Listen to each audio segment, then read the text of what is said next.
সাবেক প্রধানমন্ত্রী শেখ হাসিনা সহ আরো বেশ কয়েকজন আসামি সেই মামলা আছে।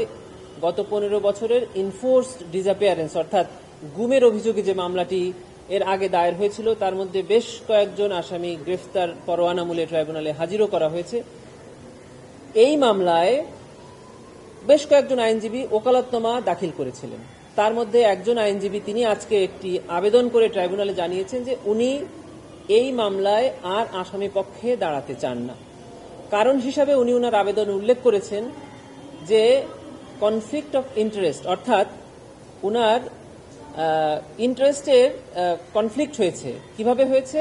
যে উনি নিজে একজন গুম ভিকটিম হিসাবে ট্রাইব্যুনালের প্রসিকিউশনে একটি অভিযোগ করেছিলেন যে ওই অভিযোগে তিনি যাদেরকে অভিযুক্ত হিসাবে দেখিয়েছেন এবং ইতোমধ্যে উনি ট্রাইব্যুনালে একজন সাক্ষী হিসাবে জবানবন্দি প্রদান করেছেন তদন্তকারী কর্মকর্তার কাছে। সেখানে তিনি যাদের বিরুদ্ধে অভিযোগ এনেছেন তারাই এই ট্রাইব্যুনালে মামলায় ইতিমধ্যে আসামি হয়েছেন, আর সেই আসামির পক্ষেই উনি আইনজীবী হিসাবে ট্রাইব্যুনালে দাঁড়িয়েছেন, যেটা absolutely misconduct of a lawyer.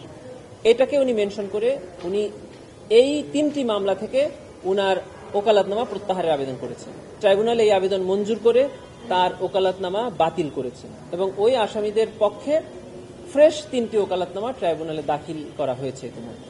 ট্রাইব্যুনালে এর আগে আমরা দেখেছি যে সিএভি করা হয়, মানে রায়ের জন্য অপেক্ষমান করা হয়। এবার ট্রাইব্যুনাল রায়ের তারিখ নির্ধারণের জন্য একটি তারিখ রেখেছেন, সেটি হলো 13 তারিখ। যারা রেগুলার প্র্যাকটিস করেন না অথবা এই কোর্ট এবং লয়ের সাথে সরাসরি সম্পৃক্ততা নয় তারা হয়তো বা একটু ভুল বুঝেছেন। আমি আপনাদেরকে ক্লিয়ার করছি যে এই মাসের 13 তারিখে সাবেক প্রধানমন্ত্রী শেখ হাসিনার মামলার রায়ের তারিখ নির্ধারণ করা হবে। কবে তারিখ নির্ধারণ করা হবে এটা আমরা 13 তারিখে জানতে পারবো। 13 তারিখে কোনো রায় ঘোষণা হবে না।